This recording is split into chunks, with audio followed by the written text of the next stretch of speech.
Se on Finlandersane tässä näin ja tulin tässä koulusta vähän aika sitten ja puhuin yhden kaverin kanssa tosta, minkä takia ihmiset vetää meidän luokalla nuuskaa, tai siis ketkä oikeastaan ja miltä ne näyttää silloin kun ne vetää nuuskaa.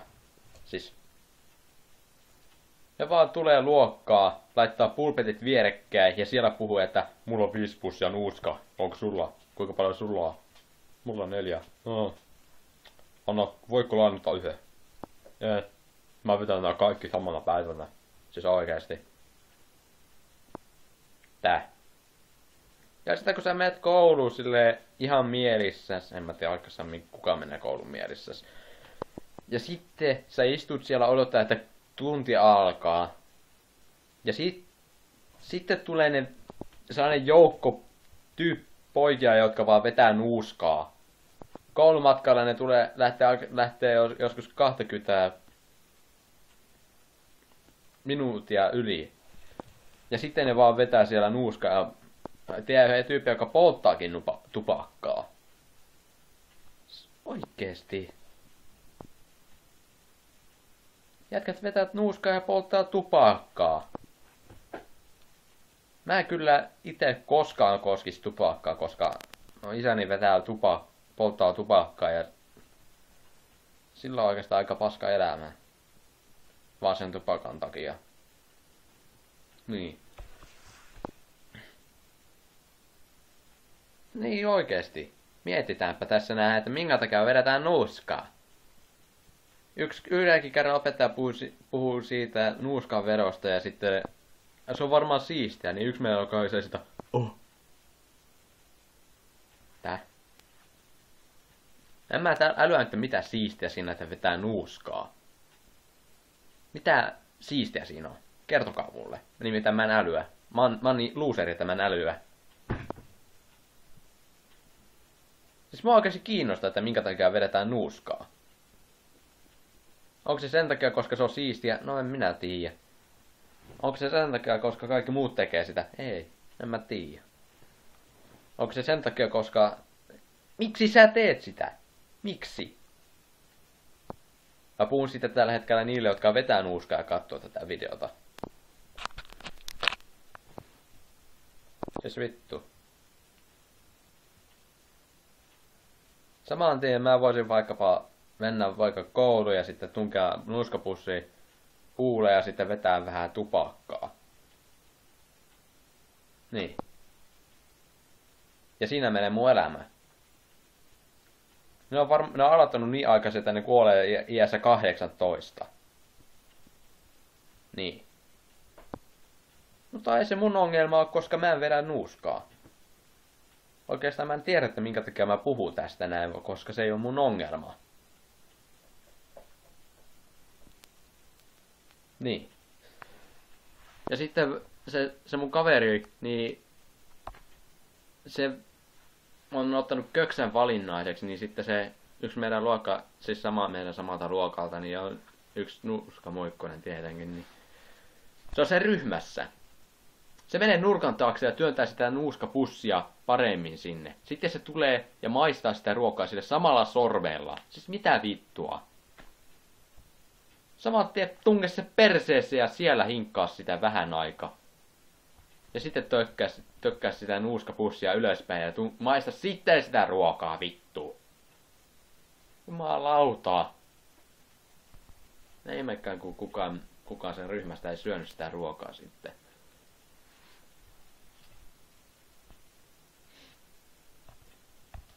Ja arvoa mitä ne pelaa tietenkin koko ajan.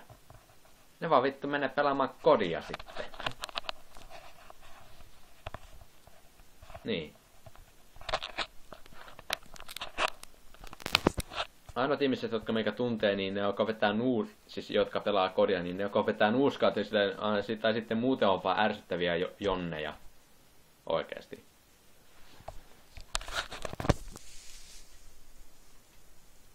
Mitä vittua tuolla kuuluu, mutta...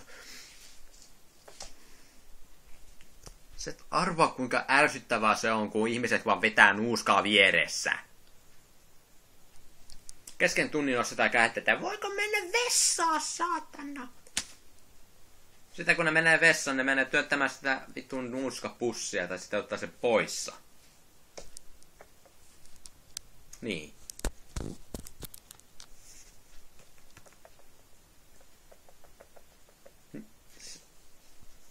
Kertokaa mulle oikeesti.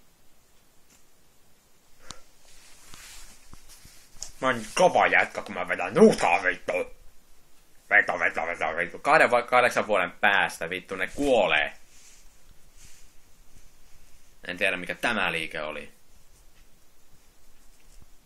Vois saman tehdä itsemurhan vaan sen takia, koska vetää nuuskaa. Se on hidas itsemurha. Tiedätkö mikä takia se on itsemurha? Koska sä teet sen itse ja sä tapat itses. Sanotaan sitten, että se on siistää, kun sulla on vittu keuhkosyöpää eikä pysty tekemään mitään. On se siisti sielläkin vielä vittu. Koska kaikki muutkin tekee sitä. Mikä takia ne tekee sitä? Koska se on siisti. Mikä takia se siisti? Koska kaikki tekee sitä. Voi jumalauta oikeesti. Miksi mä edes puutun tähän, kun mulle vaan lähetetään vitu homo-viestei kommenteissa? Jumalauta.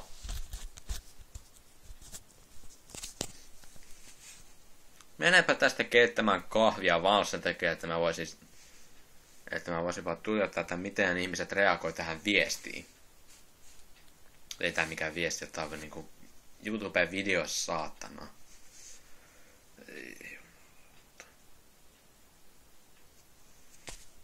Toinen asia on se, että en mä tiedä, mistä mä yrittäisin puhua nyt. Hei muutas, kauan se tuli. No, mitä hienoa siinä on? Siinä on uudet grafiikat. No vittu ei oo. Siinä se on paljon parempi peli kuin mikään muu Ghosti. Mitä mä oon kattonut, ei oo. Aina vittu hankkia se ja sitten tuomia se. Jos mä hankin sen, niin mä näytän 2 ensimmäistä tuntia. Tai siis mä pelastan 2 ensimmäistä tuntia. Ja sitten mä teen samanlaisen vlogin. Mä aion myöskin hankkia PF4. Ja sitten katsotaan, että kumpi on parempi. Mä tein sama jutun molemmista peleistä. Muutes, mitä mieltä ootte Black Flagista? Mun mielestä se on huono peli. No en mä sitä koskaan vielä pelannut, mutta kumminkin. Assassin's Creed, niin se kuoli jo 3. pelissä, niin kuin usea peli on kuollut. Onko huomannut? MV3, suuri osa kodifaneista vihasi sitä. Yksi syy, tiedätkö mitä? Jotkut valittaa siitä, että siinä on samat grafiikat kuin MV2. Ghostissa on sama asia. By the way. Ja sitten toinen asia, ihmiset valittavat, on se, että siinä on vittu survival. Ei mikään zombie mode. Oikeesti, mä oon nähnyt sitä valitusta. TF3, se oli vihaatuin niistä kaikista peleistä suunnilleen. Mitä mä oon kuullut. Ja sitten Assassin's Creed 3 oikeesti. Kuinka monta ihmistä sä tunnet, jotka oikeesti pitää sitä pelistä? Ilman, että ne valehtelee. Ihan läpällä voisi sanoa vaikka Sly Cooper. No. Ei ollut 2 tasoa. Ei ollut.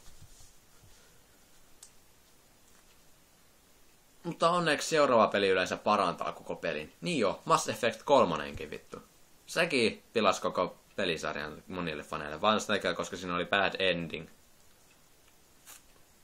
Mua vittu ei kiinnostanut, että oliko siinä monta samaa endingiä.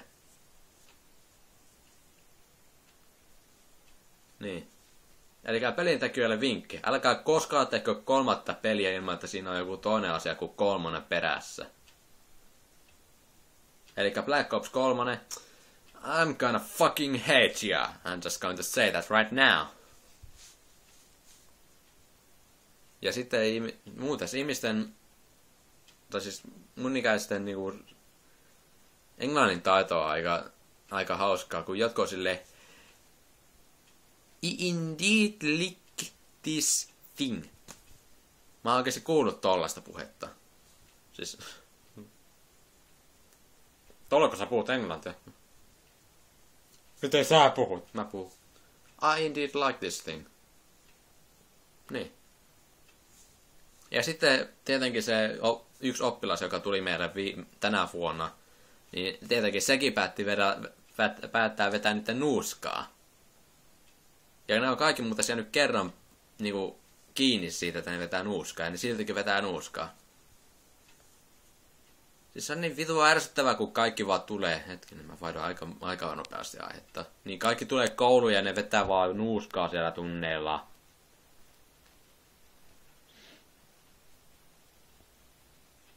Muutes. Mä oon muuten pelannut Black Ops 1 ja 2. Ja mä oon pelannut BF3 ja 4 tietenkin sitä betaa. Niin ensimmäiset tunnit, jotka meikä pelaa sitä peliä, jos ei lasketa sitä kampanjaa, mä puhun nyt multiplayerista, niin mä vittu joinan servuu, mut ammutaan heti kun mä spavnaan. Sitä mä respawnaan tietenkin. Tulee vittu sellainen joku, mikäli Lodestar, joka ampuu mut heti. Mä spavnaan uudestaan. Lodestar on ehtinyt häipyä, niin sitten tulee joku saatana helikopteri, joka vaan tuijottaa mua ja tappaa mut samalla. Sitten mä respawnaan taas. Joku vittu vettää 360 trickshotin. No se on sitten vittu hienoa katsoa, kun mut tapetaan. Siis vittu. 360 trickshottia, jätkä tulee onnekas ja se on maailman paras jätkä ikinä. Niin. BF3, niin tietenkin mä rupeen niinku... mä aloitan sen pelaamisen, niin mä menen heti sinne vaikkapa Objective A:lle. No mä vittu tyhjänä sen paikan heti, koska kukaan ei ehdi nähdä mua. Kiitos mun ACVRn, jos on Silencer, Holograpit ja sitten toi, mikä se vittu olikaan, se Foregrippi. Niin mä vittu tapaan ne kaikki. Jos mä yrittäisin tehdä samaa tuossa jossakin kodissa, niin mä vittu saatana tulee joku Lightning Strike, Lodestari, ja sitten tulee toi mikäli Napalm, helikopteri, RCXD ja tappaa mut ennen kuin mä en tehdä mitään. Vittu älyä sitä peliä, mitä hienoa siinä on. Joku jätkä saa hyvän killstreakin, niin se pilaa kaikkien pelien. Ja sitten Black Ops 2 tietenkin, se on se score-striikki. Ota tarpeeksi paljon pisteitä, niin sä saat uuden score-striikin. Ota Lodestar ja sillä tapaa kaikki servussa niitä eikä saa taas aloitettua sen streakin. Ja sitten sulla on tietenkin joku Lightning Strike ja sitten sulla mikäli vittu... mikäli Scout-helikopter olikaan ja sitten sulla on se Lodestari taas. Sä saat niistä pysymällä jossakin nurkassa eikä saa siitä taas uuden kierroksen tehtyä sitä siis. Siis mä rakentan siinä pelissä enemmän kuin jossakin BF:ssä. Niin. Jumalauta, tää video on mennyt ihan liian kauan aikaa. Lähettäkää vihaa ja kommentteja, dislikeatkaa tai aivan sama mitään. Mua ei kiinnosta.